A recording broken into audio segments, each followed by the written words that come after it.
Baik, bismillahirrahmanirrahim. Assalamualaikum warahmatullahi wabarakatuh. Selamat siang dan salam sejahtera bagi kita semua. Bertemu lagi dengan saya Bima Priwandra. Pada kesempatan kali ini kita akan membahaskan kembali materi dari perkuliahan, yaitunya administrasi pertanahan. Dan seperti biasa, pada kesempatan kali ini kita telah memasuki pertemuan ke-6 teman-teman sekalian. Dan sebelum kita memasuki materi kita, terlebih dahulu kita memperkenalkan diri terlebih dahulu. Maka nama saya Bima Friwandra, NIM 21042012, kode seksi dari mata kuliah Administrasi Pertanahan yaitu 005 dan diampu oleh dosen Ibu Dr. Nora Eka Putri, SIP MSI, dan juga Bapak Rizky Syafril, SHI MSI. Nah, pada pertemuan 6 ini kita akan membahaskan mengenai tanah negara dan hak wilayah. Langsung saja kita masuk kepada materi yang pertama, yaitu hak wilayah. Kata wilayah sendiri itu berasal dari bahasa Arab yang mempunyai arti diurus dan diawasi. Dengan demikian, hak wilayah adalah kekuasaan untuk mengurus, mengawasi, dan juga menguasai. Penguasaan tanah lingkungan oleh rakyat sebagai satu kesatuan di dalam hukum adat disebut dengan satu istilah, yaitu ulayat. Istilah ulayat ini kemudian oleh kalangan hukum diberi kata tambahan di depannya, yaitu dengan kata hak. Dengan demikian, kata ulayat itu kini lebih biasa disebut dengan hak ulayat. Ruang lingkup dari hak ulayat.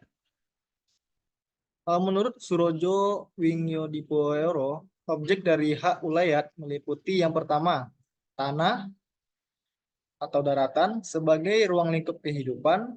Yang kedua itu air, di mana ada perairan, kali, danau, atau sungai. Yang ketiga ada tumbuh-tumbuhan yang hidup secara liar, baik itu hutan kayu maupun buah-buahan.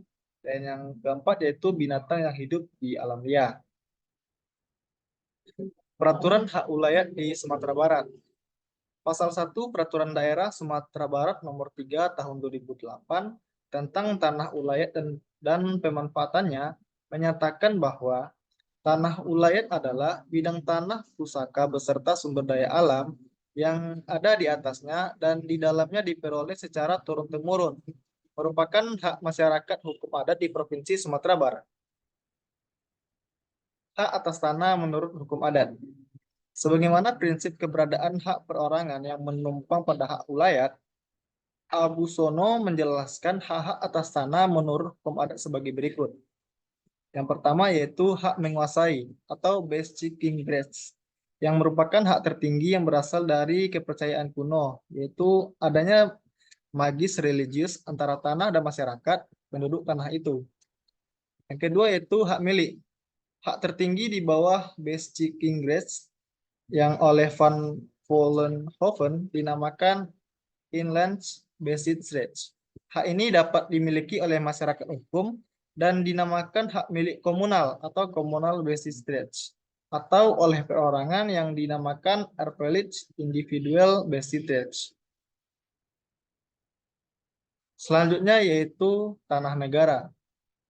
Menurut Maria Sumarjono, tanah negara adalah tanah yang tidak diberikan dengan sesuatu hak kepada pihak lain atau tidak dilengkapi dengan suatu hak, yakni hak milik, hak guna usaha, hak guna bangunan, hak pakai, hak pengelolaan, tanah ulayat, dan tanah wakaf.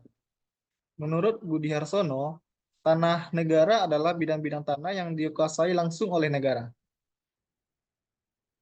Jika diklasifikasikan berdasarkan proses terjadinya tanah negara, maka dapat dikelompokkan sebagai berikut. Yang pertama, yaitu tanah negara yang sejak semula merupakan tanah negara. Yang kedua, tanah negara yang berkenan dengan undang-undang karena ketentuan undang-undang menjadi tanah negara. Yang ketiga, tanah negara yang berasal dari tanah hak yang telah berakhir jangka waktunya dan tidak diperpanjang lagi.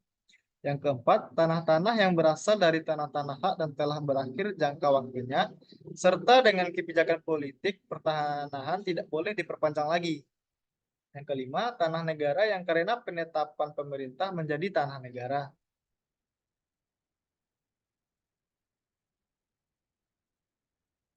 Yang keenam, tanah yang menjadi tanah negara akibat dari suatu perbuatan hukum.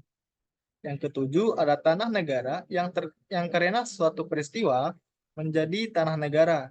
Yang kedelapan, tanah negara yang karena suatu perbuatan menjadi tanah negara. Dan yang kesembilan yaitu hak pengelolaan.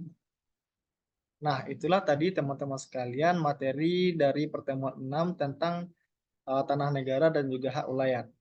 Dan sampai jumpa pada pertemuan yang ketujuh. Terima kasih atas perhatian teman-teman sekalian.